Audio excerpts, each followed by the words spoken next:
I once had someone comment on one of my videos on TikTok saying the fact that I didn't enable downloads of the video was ableist.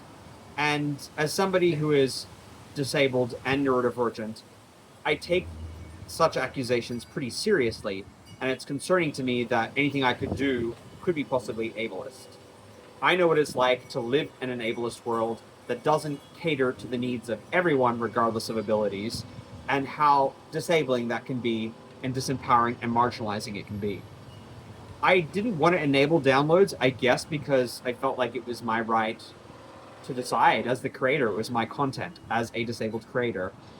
And I think it's very easy in online environments to let accusations fly and make statements like that without thinking about the repercussion such accusations can have on somebody. I'm a human being and I have humanity and empathy. So when I hear something like that, I'm going to give it my full consideration. I'm also going to feel accused, naturally, if somebody accuses me of that. And I felt like, again, as a creator, it was my right to decide that. I felt like I wanted to go back to that person and point out that that content was, because they complained that the person they wanted to send it to wasn't on TikTok. And that same content was posted on Instagram and YouTube. And I wanted to point this out to the person because it felt pretty unfair that they were implying that I wasn't catering to everybody's access needs. Now, whether or not somebody chooses to access a certain app, that is a choice. That's not a question of ability. So I don't technically think that that met the definition of what ableism is. That person could easily download TikTok if they have access to a phone. And I'm going to assume most people, at least in the West, generally have access to phones. In the US, you can get cheap and they're admittedly not good quality smartphones. So regardless of your income, I would say majority of people have access to smartphones in this day and age. And TikTok can also still be accessed. I mean, I think you need to log in on your phone to access it, but you can still log in and access stuff on if you have an account on a computer. But regardless, the video in question was widely available. So I decided against going back to them.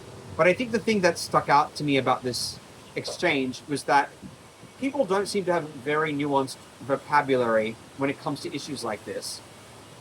Somebody's access needs and not meeting somebody's access needs isn't inherently ableism. Yes, the structures that make access needs, that leave them unmet, are inherently ableist where it comes to disabilities because we should try to make things widely accessible.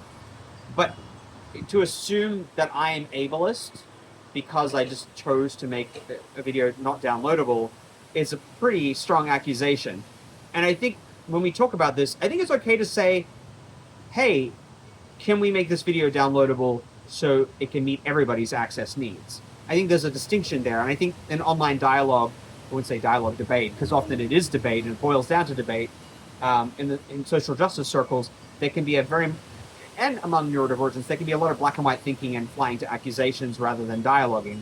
And I think what we need is more dialogue. We don't need accusations because we know accusations just make people defensive and it shuts down communication.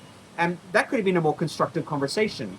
And it could have, led to a back and forth that was productive, hopefully, and led to some reflection on both parties' parts, and also opened up discussion about the challenges many people face accessing content, if that was the case.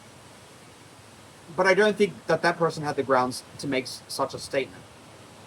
Again, it's this distinction between access needs and ableism, and it's like a Venn diagram. There can be overlap, but it doesn't necessarily mean because you're not meeting somebody's access needs that you're inherently ableist. Especially in the situation I demonstrated here. Another instance where somebody said to me, I enable captions on my videos, auto captions. I don't have time to manually go through and caption all of my content. I am myself disabled, and I don't have enough spoons or energy in the day to do that kind of thing. Someone said to me, oh, you should, caption all your videos. And I'm like, well, it's enabled. I don't know what the problem is here. I'm enabling them, but I think they wanted me to hard encode captions into everything to make my content more accessible. Now, I do go through and I use an AI service to clip my videos, and I do manually check all of them before I publish them. Sometimes typos and stuff slip through, and it's just a given at the pace of content that I'm churning out that I'm going to miss some stuff. But I manually clip stuff that they've auto-generated captions for and auto-selected for me as a possible clip. And those are published as, smaller, shorter clips of my long-form content, and they are captioned. So I do try to take into consideration access needs, but I think other people's access needs, I think it's important to reflect that when you impose demands like that, like I should, hard encode captions, I'm assuming that's what they meant, that's imposing on a person who's disabled labor that they might not be able to do. And as a disabled creator, again, I don't have all the spoons in the world to accommodate everybody's access needs. I will do my very best within my capacity. But I think this is a discussion about structural ableism, not about individual ableism. It's about a system that doesn't have these features automatically built in. Thankfully, a lot of the platforms have the soft encoded captions available, and they will auto-generate those, which is fantastic. But when these discussions come up, I think it's important to reflect that, again, not every disabled creator can meet all access needs because they don't have the capacity. They would like to. I'm sure many of us would like to be able to be as accessible as possible. I've had instances where, I wanted to create content that was audio description and had that as part of the process. I had a feature documentary that I released, and I would have loved to have done that. But again, I don't personally have the capacity to do that myself, and I didn't have the finances to pay anybody to do that, an audio description version of my feature film. I would love to, but I make content off my own bat, out of my own pocket, with my own time, and I'm not paid for this. So I think we have to be very mindful of that when we make statements to disabled creators, and be mindful of their capacity and try to empower them as well, because it takes a lot for us to show up on social media, in public spaces, to speak up. And we want to empower disabled creators rather than criticizing and giving unsolicited feedback and not being mindful of their needs as well. Have you experienced this kind of behavior, this policing online, the gatekeeping? I know that's not necessarily what I'm talking about, but I see a lot of gatekeeping, a lot of policing, a lot of people engaging in this black and white binary thinking and, accusing people and making demands of them. Have you seen this kind of behavior directed towards anyone in online spaces or directed towards people who are disabled or neurodivergent?